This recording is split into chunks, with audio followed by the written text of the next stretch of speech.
ترامپ انتخاب شد و یک بحران عجیب سیاسی توی آلمان به وجود اومده. اگه در این رابطه میخواین بیشتر بدونید تا آخر این ویدیو با من همراه باشید. بریم. سلام، روزتون بخیر. الهام هستم، به کانال من خوش اومدید. اگه منو نمیشناسید، من سالهاست که تو آلمان زندگی میکنم و توی کانالم سعی میکنم هر آنچه که در رابطه با آلمان میدونم و تجربه هام با شما در میون بذارم. برای اینکه اینو متوجه بشی مثلا قضیهش چیه، اینه که توی آلمان کلا دولتی که الان وجود داره یه دولتیه که تشکیل شده از 3 حزب مختلف، گروه سوسیال دموکرات، سبزها و دموکرات آزاد. اتفاقی که افتاد اینا خب از اول هم که اومدن که با هم دیگه باشن، چون هیچ کدومشون رأی کامل نیاورده بودن که حد نصاب یک گروه رو داشته باشن، باعث شد که این 3 دولت مجبور شدن با هم بشینن و بگن که اوکی ما ستایی با هم دیگه یه جوری کنار میام. اینا از اولم خب خیلی اهداف متفاوتی داشتن. مشکلی که وجود داشت اینه که سوسیال دموکرات و سبزها بیشتر تمرکزشون رو گذاشته بودن روی اینکه محیط زیستمون رو سبز داشته باشیم، سوخت مثلا درست استفاده کنیم، هر چیزی که میخواستن انجام بدن رو این مسئله بود. و گروه آخری یعنی مال FDP که آقای کریستیان لیندنا رهبرش بود، ایشون وزیر مالی هستن، وزیر میگن که مالی هستن، که کلا خیلی مخالفت میکرده، میگفت اینجوری نمیشه همینجوری پولمون رو برای این چیزا بدیم. کلا خیلی بیشتر سر مسائل اقتصادی مشکل پیدا کرده بودن که این آخری هم که آقای شولز دقیقاً نشست با ایشون یه روز نشستن هم دیگه صحبت کردن چندین ساعت، که یهویی زد و کازه کوزه رو به هم زد. آقای شولز اومدش دیروز رفت اون بالا گفتش که من این آقای لیندنا رو میخوام اخراج کنم از تو کابینه، بندازم بیرون. حالا اتفاقی که میفته اینه که وقتی که این گروه سومی از این کابینه رهبری بیان بیرون، تعداد این گروه رو هم دیگه نمیتونه بیشترین حد رو داشته باشه که وقتی که قانون رو میخوان به اجرا بذارن، رأیگیری که میکنن، وقتی این حزب اولیه که در واقع رهبریت رو به عهده داره وقتی تعدادش به اندازه کافی نباشه، بقیه همش میان میگن نه اینو نمیخوایم، نه اینو نمیخوایم. در واقع علنا اینا نمیتونن هیچ چیزی رو پیش ببرن، هیچ کاری بکنن، هیچ حکومتی بکنن، چون همیشه میتونن بقیه حزب‌ها به علیه اینا، مخالف اینها رأی بدن و اینها هیچ وقت کاراشون به عمل نشینه. یعنی در واقع هیچ گونه دستشون باز نیست برای کاری، چون رأی به اندازه کافی نمیگیرن. و اینجاست که گفتن دولت آلمان سقوط کرده، یعنی که این دولتی که الان هست قدرتی در واقع نداره. پس دلیل این هست که میگن که اینها علنا دولتی هستن که نمیتونن کاری بکنن. در واقع این از اونجا ریشه میگیره، نه اینکه ما فکر کنیم مثلا الان مثل زمان انقلاب شاهو انداختن بیرون، مثلا خمینی رو آوردن. اینجوری نیست. متاسفانه یه سری دارن از این آب گلالود ماهی میگیرن و داستان یه جور دیگه نشون میدن. قبل از که برم ادامه بدم، نکته‌ای که بعد بگم اینه که من خیلی‌ها رو دیدم که توی اینستاگرام یه آقایی هست توی سوئیسه، این آقا اصلا کارش اینه که قاچاقبره، پول میگیره از آدما که بیارنش تو سوئیس. اصلا یکی از کارهای اصلی این آدم اینه که از آلمان میخواد فقط بد بگه. یعنی هر اتفاق کوچیکی که تو آلمان میفته، این میاد سمبلش میکنه که بگه ببینید آلمان بده، نگفتم آلمان در حال فروپاشی. یعنی یه چیز عجیبی آتیش میزنه به این قضیه و اصلا میخواد، نمیدونم برای چی این حسو داره. به هر حال نمیخوام وارد این قضیه بشم. حالا اتفاقی که افتاده اینه که گفتن که باید دوباره از اول رأیگیری بشه. این اتفاق باید سریع بیفته. آقای شولز گفتش که سال دیگه میفته. همه گفتن چی رو سال دیگه؟ تا سال دیگه شما که نمیتونین کاری بکنین، باید هر چه سریعتر این اتفاق بیفته. از اون ور CDU اومد، از اون ور AfD اومد. این پس شد از قضیه این که چه اتفاقی الان توی آلمان افتاده. الان دولت سر جاش هست، همه چیز سر جاش هست، اون نشسته خودشون رو دارن، سقوطی نشده، الان اینجا جنگ نشده، اینجا قحطی نشده، هیچ اتفاق خاصی از این نظر نشده. بریم قسمت بعد. یه نکته‌ای که دلم میخواد حتما به این قضیه اضافه کنم اینه که این اتفاقی که افتاد که آقای شولز آقای لیندنا رو اخراج کرد، خیلی اتفاق جالبی بود، چون شولز بلافاصله اومد جلو دوربین صحبت کرد و بسیار توهین‌آمیز راجع به این آدم صحبت کرد که من اینو بیرونش کردم، این آدم فلان بود، خیلی من عصبانی، که همیشه جلوی من حرف میزد، حرفای دیگه میزد، خیلی مثل یک بچه، مثل مهد کودک وارانه اومد صحبت کرد.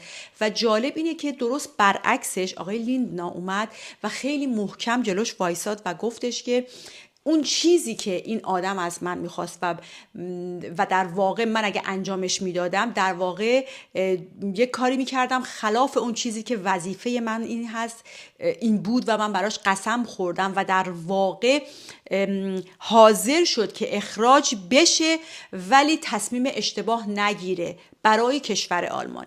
این رو فقط دارم بهتون میگم که حواسمون باشه ما راجع به این کشور داریم صحبت میکنیم، یعنی در واقع این یک قسمت از قوی بودن اینها رو نشون میده که آدم‌هایی هستن که این تصمیم رو میگیرن که کار درست رو انجام بدن و در واقع داره به سمت درست میره، چون این آدم تصمیم گرفت که جلوی اون شولز وایسه، از اون حکومت بیاد بیرون، بلکه این حکومت بریزه و باعث بشه که دوباره از اول بخوان انتخابات داشته باشن و این خوب بود و خوب هست، بی نهایت خوبه برای آلمان، بی نهایت، چون واقعا 3 سال گذشته فقط رو به نابودی رفت آلمان و نابودی اقتصادی، نابودی امنیتی. حالا من اینو که دارم میگم باز در مورد استاندارد آلمان داریم صحبت میکنیم، الان نه مثلا میگه او پس داغونه، نه، ما راجع به استاندارد آلمان صحبت میکنیم که اینجا بود مثلا اومد اینجا. خب راجع به ایران نمیگیم که این پایینه یا کشورهای خاورمیانه که واقعا استانداردها این پایین هستش. الان بالا هم به کسی هم بر نخوره، قرار نیست ایرانو پایین بکشم، خب یه شرایط اقتصادی و سیاسیه که واقعا اون پایین هست متاسفانه و نمیتونیم خودمون رو گول بزنیم سر این قضیه. خب پس متوجه منظور من امیدوارم شده باشید. قسمت بعدی که باید تو این قضیه مهمه اینه که الان برای مهاجرا چه اتفاقی میفته. اینکه کلا آلمان خب نیاز به نیروی کار خیلی زیاد داره، به خاطر اینکه جمعیتش رو به کم شدن، تعداد زاد و ولد کم شده و خب نیاز داره به نیروی کار. تو این بحران سیاسی ممکنه 2 تا سناریو اتفاق بیفته. سناریوی اول، اگه دولتی که قرار انتخاب بشه دولتی باشه که طرفدار همین سیستم مهاجران باشه و برای این عقیده باشه که باید مهاجران رو از بیرون از آلمان آورد وارد کرد، خب بر این روال پیش میره و باعث میشه که خب مهاجران شاید حتی شرایط بهتری پیدا کنن براشون که بخوام بیان، شرایطشون راحت تر بشه و بتونن راحت تر هم حتی بیان. سناریوی دوم اونیه که یه دولتی بیاد که بر این فکر باشه که چرا ما مهاجر از بیرون بیاریم، ما به اندازه کافی توی آلمان پر مهاجریه که بیکار هستن، که خب اینم یه واقعیتیه، ما اینا رو روش سرمایه گذاری کنیم، اینا رو اول الک رد کنیم، ببینیم کدومش به درد ما میخوره، کدومش به درد ما نمیخوره، اونایی که اینجا نباید باشن بیرونشون کنیم که اینا خب حزب راست هستن و در حال حاضر CDU که بیشترین رأی رو داره بالای 30%، اونا هم نیمه راست هستن به علاوه AfD و حزب سارا واگنکنشت هستش که اون هم چپی ولی یه سری افکار راستی هم توش داره، یه جوری این وسط معلوم نیست کدوم. واسه بگم اینه که این اتفاقی که قراره الان بیفته که میفته میتونه خیلی روند مهاجرت رو برای اونایی که میخوان مهاجرت کنن کلا عوض کنه. حالا بدی و خوبیش رو واقعا کسی نمیتونه پیش بینی. حالا نکته بعدی اینه که انتخابات آمریکا چه اثری میتونه روی ماها داشته باشه که توی اروپا هستیم یا اونایی که میخوان مهاجرت کنن به اروپا. قضیه اینه که خب از اونجایی که میدونیم ترامپ اومده رئیس جمهور شده، برنده شده، ایشون شدیداً با مهاجران مشکل دارن، مهاجران مخصوصا غیر قانونی، اونایی که خب از جنوب آمریکا وارد میشن، از مرز مکزیکو و اون اطراف و اینا، و شدیداً میخواد بر علیه اونا مبارزه کنه و خیلی میخواد که آمریکا رو ایزوله کنه از بقیه جاها، شدیداً مخالف جنگ، حالا اونا رو کاری نداریم. ولی موضوع اینه که کلا اروپا خیلی به آمریکا نگاه میکنه، یعنی تصمیماتی که آمریکا میگیره خیلی روی اروپا هم تاثیر میذاره و این اگر این اتفاق میفته که میخواد این آدم با این حالت برخورد کنه با مهاجرت، این میتونه تاثیر روی اروپا هم داشته باشه. کما اینکه میدونید چند ماه پیش که پارلمان اروپا رأی داشتن، اونها هم به سمت راست رفتن، یعنی اونا هم گفتن که باید بزرگترین کار اصلی که ما باید انجام بدیم اینه که مرزهامون رو ببندیم که مهاجرت‌های غیرقانونی، پناهندگی، اینایی که وارد میشن نیان. و این باعث شد که کلا الان اصلا کل سمت غرب داره به این مرحله میره، به این سمت میره که باید حواسشون باشه داره یه اتفاقایی میفته. با این اتفاقایی که افتاده و پیامایی که از شما میگیرم و اخبارایی که گوش میدم، نظر شخصی خودم چیه؟ ببینید آلمان یک کشوری به هر حال قانون‌های اساسی خودش رو داره، همینجوری نیست، قانوناش خیلی سفت و محکم و خاصه و عالیه. خب این یه طرف قضیه. از طرفی اگه یادتون باشه چند ماه پیش رئیس جمهور ایران هم افتاد پایین و از بین رفت و جاش یکی دیگه آوردن. یعنی که اینجوری نیست که شما فکر کنید الان کشور از بین رفت و هرج و مرج شد. واقعا این اتفاقا نیفتاده. الان همه دارن زندگی عادی خودشونو میکنن چون میگن اوکی قانون داره، اینا همه انجام میشه و نگرانی نداره به اون صورت برای مردم. ولی چیزی که من میتونم بهتون بگم اینه که ببینید کلا اگه نگاه کنید الان مدتیه که بعد از بحران کرونا، بعد از جنگ روسیه و اوکراین، الان اسرائیل، خاورمیانه، اتفاقی که افتاده، کلا اوضاع دنیا همه جوره به هم ریخته، از نظر اقتصادی، از نظر امنیتی و اینها چیزایی هستن که شما مثل اون میگن دیوار کج همینجور داره کج میره بالا. این دیوار رو شما نمیتونین کارش بکنید، واقعا باید بیفته یه دور پایین، از اول از پایین واقعا دوباره بره بالا. یعنی واقعا به نظر من این که در کل دنیا الان یه اتفاقی داره میفته، یه اتفاقی که همه چیز عوض بشه، در واقع به نظر من یه جورایی خیلی خیلی به نفع هممون خواهد بود و هست و این رو من به شخص اطمینانم بر اینه که همه چیز رو به بهبودی میره، یعنی بهتر از این میشه. چون اگر قرار بود همینجوری بره جلو، این فرم از سیاست، این وکها که الان همه جای دنیا رو دارن میگیرن، غرب رو تو دست خودشون گرفتن، این چپ‌های شدیدن چپول که من بهشون میگم، اینا واقعا داشتن دنیا رو به سمت عجیبی می‌بردن.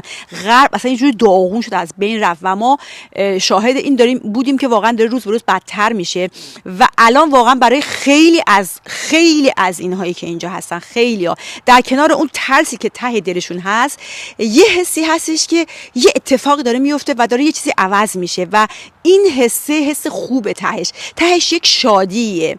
میدونید میگن آخر هر ناامیدی امیده است، این اونجاست. یعنی انقدر این حد رفت جلو، خراب شد، الان یهو ریخ، قرار دوباره از زیر درست بشه و ساختش از پایه دوباره درست بشه و دوباره منتظریم که این اتفاق بیفته. و اما برمیگردیم به سوال شماها که تکلیف مهاجرت ما چی میشه. ببینید من الان نزدیک بیشتر از 2 ساله که تو یوتیوب دارم کار میکنم. الان 3 سال، سپتامبر شد 3 سال واقعا، دقیقاً ای وای همین الان فهمیدم 3 سالی که من تو یوتیوب هستم. از روزی که من شروع کردم، چه اینجا توی اینستاگرام به من دایرکت داده شد، از من سوال شدش که وای الان اینجوری بشه تکلیف ما چی میشه، ما داریم زبان میخونیم تکلیف ما چی میشه. 2 سال پیش بود که این جریان راستگراها اومد بالا. از این 2 سال به این ور همش سوال خیلی از شماها اینه که این راستا بیان بالا چی میشه، تکلیف ما چی میشه. و توی همین 2-3 سال کلی از ایران از طریق دانشجویی، از طریق آسپلدونگ و کاری یا جستجوی کار اومدن به همین آلمان. الان 2 سالشون هم 3 سالشون پر شده، درسشون رو خوندن، آسپلدونگشون رو گرفتن، کارشون رو دارن میکنن.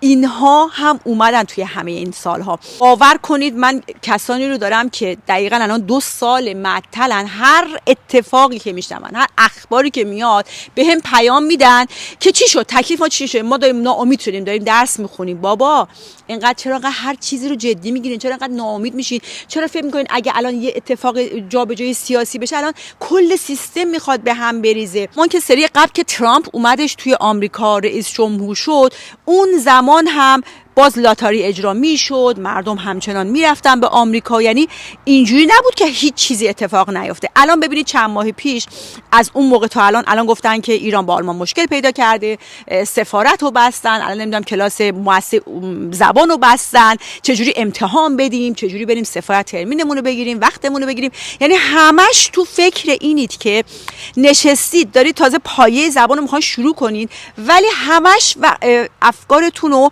با چیزهای اینور اونور حاشیه‌ای چک میافتین و سست میشین. من کسی رو دارم که 2 ساله میگه من اگه 2 سال پیش در حال اومدن بودم از دست اینا اصلا عقب کشیدم، اینا باعث شدن من 2 سال از زندگیم عقب افتادم. اینو دارم فقط به شماها میگم. اینقدر زود تحت تاثیر قرار نگیرید، اینقدر زود فکر نکنید الان قرار همه چیز جابجا بشه، به هم بریزه. نه، اینجوریا نیست، یه روز 2 روزه نیست. چیزی نیستش که شما فکر کنید الان همه چی به هم میریزه. مسلمه هیچ کی نمیتونه پیش بینی کنه، ولی تو همین 3 سال نگاه کنید، هنوز دارن همه میان، هنوز دارن همه ویزا میگیرن میان و من هنوز هر روز دارم میشنوم که فلانی ویزا گرفت، فلانی کارش درست شد، اون یکی از طریق آسپلدونگ اومد. دارن شما ویدیوهای منو اگه گوش بدید، من توی همین 2-3 ماه پیشم خیلی در این رابطه هم چند تا ویدیو گذاشتم، گفتم شما پلن ب برای خودتون بذارین، شما راهتون رو باید انجام بدین، این راهو باید برین، باید زبانتون رو یاد بگیرین، این مراحل رو باید بگذرونین، پلن ب هم داشته باشید. من میگم کسی رو داشتم که تا دید زبان مؤسسه بسته شده تهران پشت شد رفتش یه کشور دیگه امتحانش رو داد اومد و بعد اومد آلمان تو همین فاصله. خب یعنی میخوام بگم راهش هست، مسلمه میتونه یکم سخت تر بشه راهش، ولی نشدنی نیست. مثل این همه سال که آمریکا، مگه این همه سال از انقلاب به این ور آمریکا سفارت نداره تو ایران، ولی همچنان دارن آدما میان میرن. یعنی میخوام بگم اینقدر همه چیزو اینجوری کوچولو نگاه نکنید و به خصوص توی فضای مجازی، توی اینستاگرام، این تازه به دوران رسیده ها کارشون فقط اینه که از استرس درست کردن برای شماها ویو بگیرن، همین و برای همین اینقدر به اینا توجه نکنید. هدفی دارین اون رو پیش بگیرین، ادامه بدین، زبانتون رو بخونید، دنبال کاراتون برین و نگران نشید. یه ذره تهش نگرانی میمونه برای هممون، هیچ کس نمیتونه چیزی رو پیش‌بینی کنه، ولی ما حسابمون رو و تمرکزمون رو میذاریم روی نکات مثبت. به هر حال اگر اتفاق دیگه افتاد، اگر خبر دیگه ای بود، حتما سعی میکنم به موقع بیام و براتون اینجا ویدیو درست کنم و در رابطه باهاش صحبت کنم. ممنون که تا اینجا با من بودید و تا ویدیوی بعد، بای.